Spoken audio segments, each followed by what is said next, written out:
اس رات میں عبادت کر رہے ہوتے ہیں۔ کوئی قرآن پڑھتا ہے، کوئی ذکر کرتا ہے، کوئی تسبیح پڑھتا ہے، کوئی تقدیس کر رہا ہے، کوئی تحلیل کر رہا ہے، کوئی نمازیں ادا کر رہا ہے، کوئی جو ہے نوافل پڑھ رہا ہے، کوئی ذکر و اذکار میں مشغول ہے۔ یعنی کہ مختلف طریقے سے جو اللہ کی عبادت میں اللہ کے بندے اور بندیاں مصروف عبادت ہیں، مشغول عبادت ہیں، ان کے پاس وہ آتے ہیں، اور آنے کے بعد ان سے ملاقات کرتے ہیں اور ان سے مصافحہ بھی کرتے ہیں۔ کہا جاتا ہے کہ جب وہ مصافحہ کرتے ہیں تو انسان جو آدمی، اگر آپ دعا کر رہے ہیں، گریہ وزاری کر رہے ہیں، رو رہے ہیں، یا آپ اس رات میں عبادت کریں، تو آپ کے جسم کے یہ رونگٹے کھڑے ہونے لگتے ہیں، آپ کو بڑا سرور محسوس ہونے لگتا ہے، بڑا لطف آ جاتا ہے آپ کو کہ آپ نے جو ہے وہ دل میں ایک بڑی خوشی کی کیفیت محسوس ہوتی ہے۔ تو گویا آپ سمجھ لیں کہ یہاں کوئی فرشتے آپ کے پاس آئیں، یا جبریل علیہ السلام سے آپ، کیونکہ ہم دیکھ تو سکتے نہیں، یہ تو حضور پاک علیہ الصلوۃ والسلام کی خصوصیت تھی یا انبیاء کرام کی کہ جبریل ان سے بات کرتے تھے، ان کو دیکھتے تھے۔ ہم آپ تو نہیں دیکھ سکتے، لیکن بتایا یہ گیا کہ اس طرح سے جو ہے جبریل علیہ السلام جب تشریف لائیں گے یا فرشتے آئیں گے تو آپ کو ایسا محسوس ہوگا کہ دل میں رونے کی طبیعت چاہے گی، دل رقیق ہو جائے گا، خوشی محسوس ہونے لگے گی، دل اور رونے کو چاہے گا، اللہ کی بارگاہ میں مزید جو ہے وہ عبادت کا لطف آنے لگتا ہے۔ اس کی پہچان یہ بتائی گئی ہے کہ گویا فرشتے اس طرح سے جو ہے دنیا میں جب دور لوگوں سے ملتے ہیں تو ایسا محسوس ان کو ہوتا ہے اللہ کے حکم سے۔ اور پھر سلام، دوسری بات یہ ہے کہ جب آپ دعا کر رہے ہوتے ہیں تو اس وقت میں یہ اللہ تعالیٰ کے حکم سے آمین کرتے ہیں، یہ ان کی مغفرت کی دعا کرتے ہیں، ان کے آمین میں شامل ہو جاتے ہیں، اور جو اللہ تعالیٰ کے بندے اللہ کی بارگاہ میں رو رہے ہوتے ہیں، دعائیں مانگ رہے ہوتے ہیں، یہ ان کے لیے آمین کہتے ہیں اور ان کے لیے مغفرت کی مزید دعائیں بھی کرتے ہیں، اور سلامتی کی دعائیں کرتے ہیں کہ سلام ہی صبح تک سلامتی ہوتی ہے، یہ حکم دیا گیا۔ اب دیکھیں آپ حضرات گرامی کہ ایک حدیث میں یہ فرمایا گیا کہ اللہ تعالیٰ ہر روز جو ہے پہلے آسمان پر جلوہ فرماتا ہے اپنی شان کے مطابق، پہلے آسمان پر تشریف لاتا ہے اپنی شان کے مطابق، لیکن وہ رات کے آخری حصے میں تہجد کے وقت جب ایسی بڑی راتیں آتی ہیں تو ان راتوں میں اللہ تعالیٰ شام سے ہی جو ہے اپنے شان کے مطابق پہلے آسمان پر نزول اجلال فرماتا ہے، اور پھر اپنے بندوں پر کرم نوازی فرماتے ہوئے فرماتا ہے کہ ہے کوئی،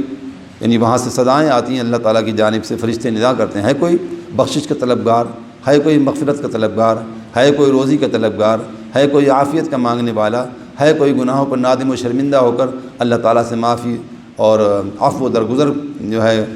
کرنے کے لیے معافی مانگنے والا۔ یعنی اس طرح سے جو بھی اللہ کی بارگاہ میں دعائیں کی جاتی ہیں اللہ تعالیٰ ان دعاؤں کو قبول فرماتا ہے، اور ہر طرح کی دعائیں جائز طور پر جو ہے جو کی جاتی ہیں وہ اللہ تعالیٰ اس میں قبول فرماتا ہے۔ یہ اتنی عظیم الشان اور بابرکت رات ہے، مزید یہ کہ 1000 راتوں کی بہتر بھی ہے، اور اس میں کتنی فضیلت ہے۔ اب اس رات کے بارے میں کیونکہ بہت لمبی ہم بات نہیں کرنا چاہیں گے، تھوڑی دیر میں انشاءاللہ عزیز ختم کریں گے۔ اس رات کے بارے میں حضور صلی اللہ تعالیٰ علیہ وسلم کی ایک حدیث میں یہ فرمایا گیا کہ لیلۃ القدر کو پورے رمضان میں تلاش کرو، اور ایک روایت میں یہ ہے کہ آخری 10 دنوں میں تلاش کرو، اور ایک روایت میں ہے کہ آخری 7 دنوں میں تلاش کرو، اور ایک روایت میں آخری 5 دنوں میں، اس کی طاق راتوں میں تلاش کرو۔ 5 راتیں جو ہوتی ہیں آخری، جن کو لیلۃ الفطر کہتے ہیں، یعنی کہ وہ جوڑے والی راتیں نہیں، 21، 23، 25، 27 اور 29ویں راتیں۔ اور ایک روایت، اب یہ تو روایتیں اپنی جگہ پر سب موجود ہیں، لیکن حضرت ابی بن کعب رضی اللہ تعالیٰ عنہ بڑے مشہور صحابی رسول ہیں، اور تراویح کی نماز پڑھانے والے بہترین قاری تھے، اور وہ کہتے ہیں کہ لیلۃ القدر 27ویں رات کو ہوتی ہے۔ ان کا اپنا ہے کہ ہر سال 27ویں رات کو ہی لیلۃ القدر ہوتی ہے۔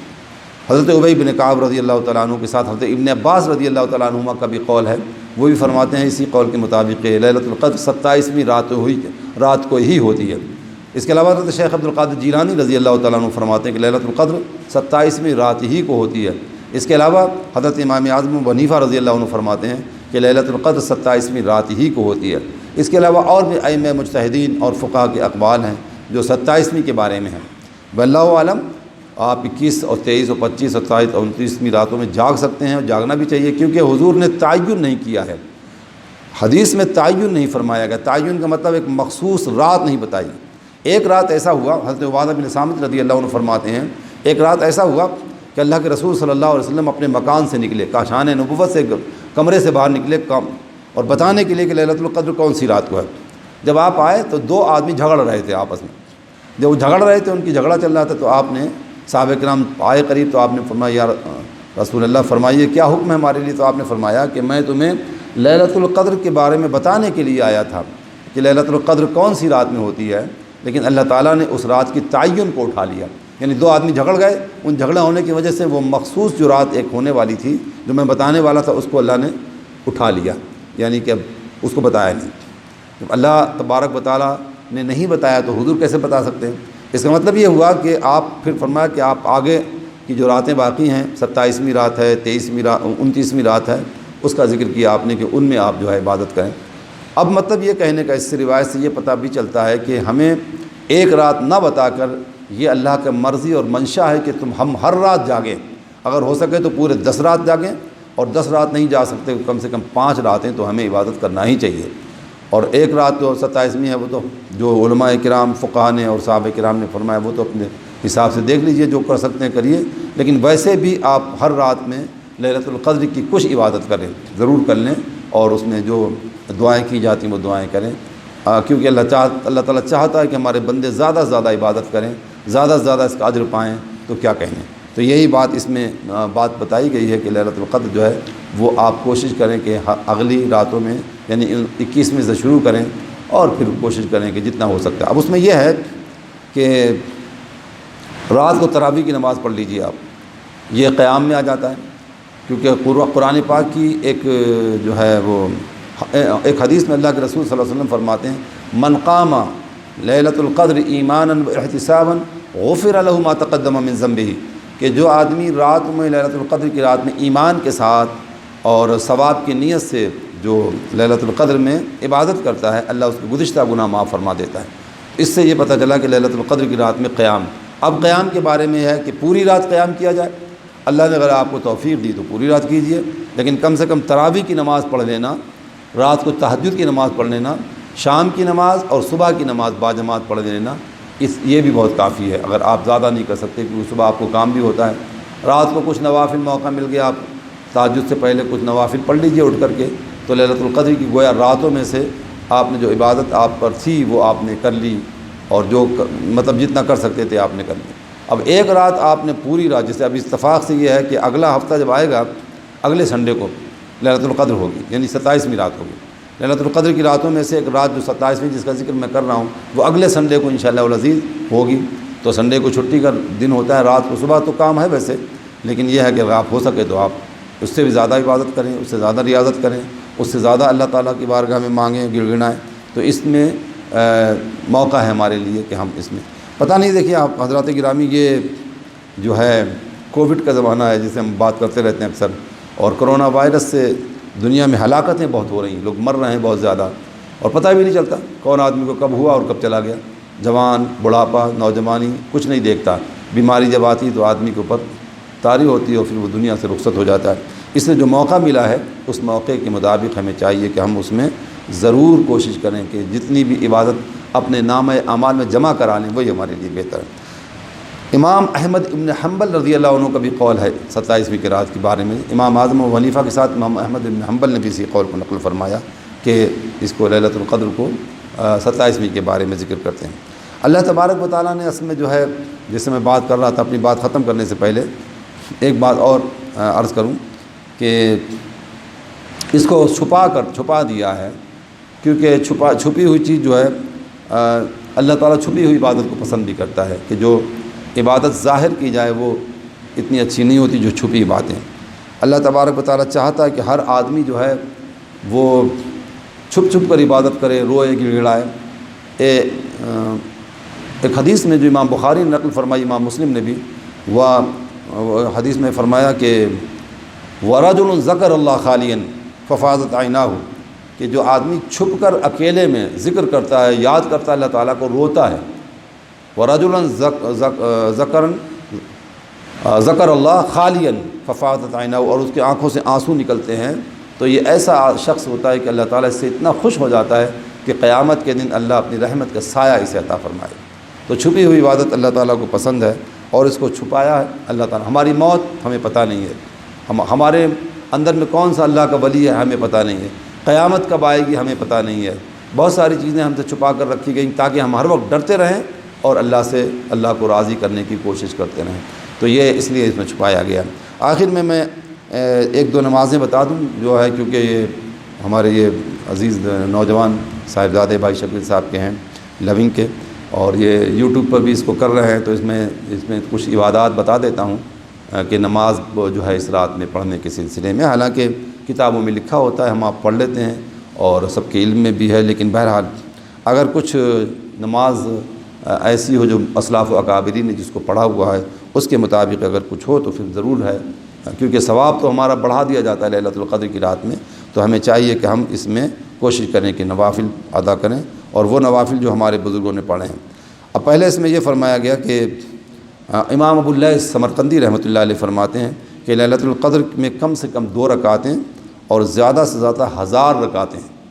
اب 1000 رکعتیں پڑھنا جو ہے ہمارے آپ کی بس کی بات تو ہے نہیں، بڑا مشکل کام ہے۔ کم سے کم 2 رکعت، تو 2 رکعت بھی پڑھ لیں تو لیلۃ القدر میں کافی ہے، یعنی پڑھ کم ہے، لیکن 4 پڑھیں، 6 پڑھیں، 10 پڑھیں، 20 تک پڑھ لیں، اور زیادہ پڑھ سکتے ہیں پڑھیں، لیکن یہ ہے کہ متوسط درجے کی 1000 رکعتیں پڑھنا ہر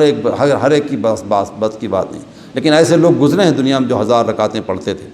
ایسے لوگ دنیا میں گزرے ہیں جو 1000 رکعتیں ہر رات پڑھتے تھے۔ امام اعظم ابو حنیفہ رحمۃ اللہ علیہ کو دیکھیں، وہ 1000 رکعتیں پڑھتے تھے، اور بھی کئی لوگوں کا ذکر ملتا ہے ایسے۔ تو بہرحال 1000 رکعت پڑھنا مشکل ہے، تو اور یہ ساتھ ساتھ یہ ہے کہ دو کم ہیں، تو متوسط جو ہے یعنی کہ درمیانی جو 100 رکعت ہے، اگر آپ پوری رات جاگ رہے ہیں تو 100 رکعت تک نماز جو ہے کم سے کم پڑھیے اگر ہو سکتا ہے تو۔ پھر علامہ اسماعیل حقی رحمۃ اللہ علیہ لکھتے ہیں نوافل کی جماعت جو ہے بلا کراہت جائز ہے، جو مسجدوں میں ہم لوگ کرتے ہیں، کبھی کبھی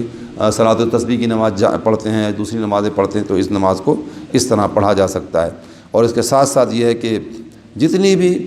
2 رکعت پڑھیں آپ، 4 رکعت پڑھیں، تو اس میں سورۃ فاتحہ کے بعد سورۃ قدر پڑھ لیں، اور اس کے بعد پھر سورۃ اخلاص۔ ایک روایت میں سورۃ اخلاص 3 بار، سورۃ قدر 1 بار، اخلاص 3 بار۔ دوسری روایت میں سورۃ قدر 1 بار، اخلاص 27 بار سورہ فاتحہ کے بعد۔ تیسری روایت میں ہے کہ سورۃ قدر 3 بار لیلۃ القدر میں، اور جو ہے 27 ٹائم سورۃ اخلاص۔ ایک روایت میں سورۃ قدر 1 بار اور سورۃ اخلاص قل هو اللہ 50 بار، یعنی اس طرح 4 رکعتوں کی نیت باندھیں تب بھی جائز ہے آپ کے لیے، کیونکہ کئی نمازیں 4 رکعت کی پڑھی جاتی ہیں اور کئی 2 رکعت بھی پڑھی جاتی ہیں، لیکن نفل جو ہے بہرحال آپ اس کو پڑھ سکتے ہیں، 8 رکعتوں تک کی بھی نیت نفل میں پڑھی جا سکتی ہے۔ تو یہ بہرحال انشاءاللہ العزیز لیلۃ القدر کی راتوں میں سے یہ نمازیں پڑھیں، کوشش کریں۔ پھر اگر آپ اس کے علاوہ 2 4 6 8 رکعت پڑھ کے کچھ قرآن پڑھتے ہیں، کچھ ذکر کرتے ہیں، کچھ دعائیں کرتے ہیں، کچھ ذکر اذکار کرتے ہیں، اللہ تبارک و تعالیٰ سے دعا کریں، گریہ وزاری کریں، روئیں، گڑ گڑائیں، معافی مانگیں، اللہ بڑا کریم ہے اور اللہ بخشنے والا اور فضل فرمانے والا ہے۔ بس اسی کے ساتھ میں اپنی آج کی بات انشاءاللہ العزیز ختم کر رہا ہوں، اور زندگی رہی تو پھر اگلے ہفتے انشاءاللہ العزیز پھر ملاقات ہوگی اور پھر بات کریں گے، اور وہ بھی لیلۃ القدر کا ہی جو ہے انشاءاللہ العزیز رات آنے والی ہوگی، تو اس پر اور پھر عید کے بارے میں بھی کچھ مسائل ہوں گے، اور کچھ زکوٰۃ فطر کے بارے میں مسائل ہوں گے۔ ویسے تو فطرانہ جو ہے زکوٰۃ الفطر ہمارے یہاں اس شہر میں 400 شلنگ جو ہے پر ہیڈ جو ہے رکھا گیا ہے، اور ویسے تو آپ جانتے ہی ہیں کہ زکوٰۃ الفطر جو ہے 2 کلو 50 گرام گیہوں یعنی نصف سا جو ہے، اور 1 سا جو ہے وہ کھجوریں ہیں، 1 سا جو ہے وہ جو بارلے جسے کہتے ہیں، 1 سا کشمش جسے کہتے ہیں زبیب کشمش کہتے ہیں، وہ 1 سا 4 کلو 100 گرام۔ تو 4 کلو اگر کشمش لینے جائیں گے تو 3000 سے کم نہیں ملے گی، 4 کلو اگر بارلے لینے جائیں گے جب وہ بھی آپ کو جو ہے آج کل زیادہ ملیں گے، بہت مہنگے ہوئے۔ گیہوں سب سے سستا ہوتا ہے، جس کو اس زمانے میں شاید یہ مہنگا ہوگا، بہرحال اس طرح سے جو ہے تو بہرحال 400 شلنگ دینا چاہتے ہیں، یا پھر اس طرح سے اناج لے کر کے جو ہے آپ غربا و مساکین کو دے دیجئے، اور اس کا حکم جو ہے انشاءاللہ العزیز ہم سب جانتے بھی ہیں، اور اگلے ہفتے پھر آپ کی خدمت میں عرض کیا جائے گا۔ ہماری مسجد بھی جمع کرتی ہے فطرانے کی پیسہ جمع کرتے ہیں، اور پھر کسی مسلمان کو دینا ضروری ہوتا ہے،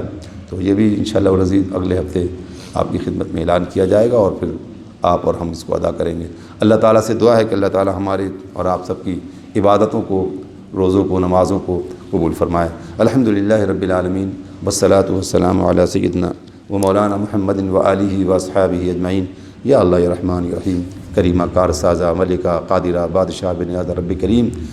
ہم سب نے تیری بارگاہ میں تیری رضا اور خوشنودی حاصل کرنے کے لیے عبادتیں کیں، جو بھی روزے رکھے ہیں، نمازیں پڑھی ہیں، عبادات کی ہیں، تسبیحات پڑھی ہیں، تقدیسات پڑھی ہیں،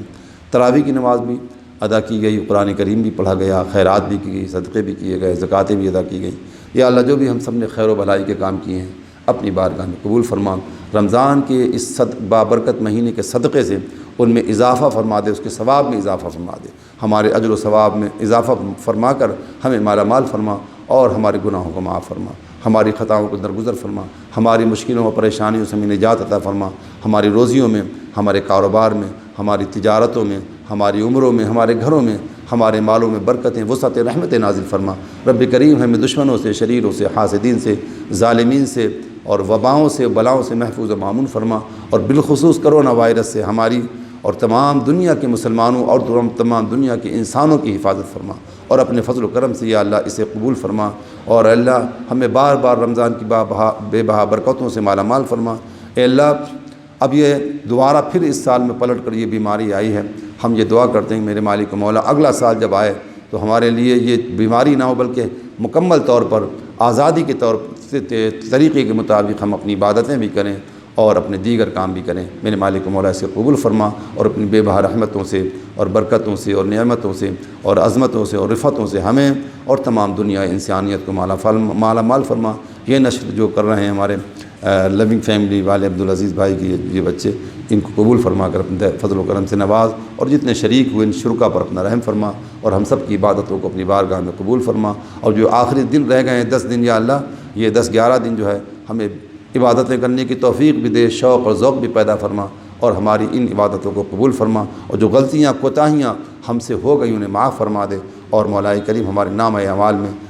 جو ہے اس کا اجر عطا فرما دے۔ ہمارے بیماروں کے لیے دعا فرما دی، یا اللہ ہمارے جو بیمار ہیں جنہوں نے درخواست کی ہے، میرے والد صاحب بھی ٹھیک نہیں، اور دیگر اور بھی کئی لوگ ہیں جو بہت سخت ترین بیماریوں اور علالت میں مبتلا ہے، یا اللہ ان سب کو شفا عطا فرما۔ جو کرونا وائرس کی وجہ سے سخت ترین علالت میں مبتلا ہے، یا اللہ انہیں بھی شفا دے، اور دیگر بیماروں کو ہر طرح کی بیماریوں سے نجات عطا فرما، اور ہمیں صحت و عافیت، تندرستی، امن و سلامتی اور حفاظت عطا فرما۔ اللہم ربنا تقبل منا انک انت السمیع العلیم وتب علینا انک انت التواب الرحیم، وصلی اللہ تعالی علی خیر خلقہ محمد وآلہ واصحابہ اجمعین برحمتک یا ارحم الراحمین۔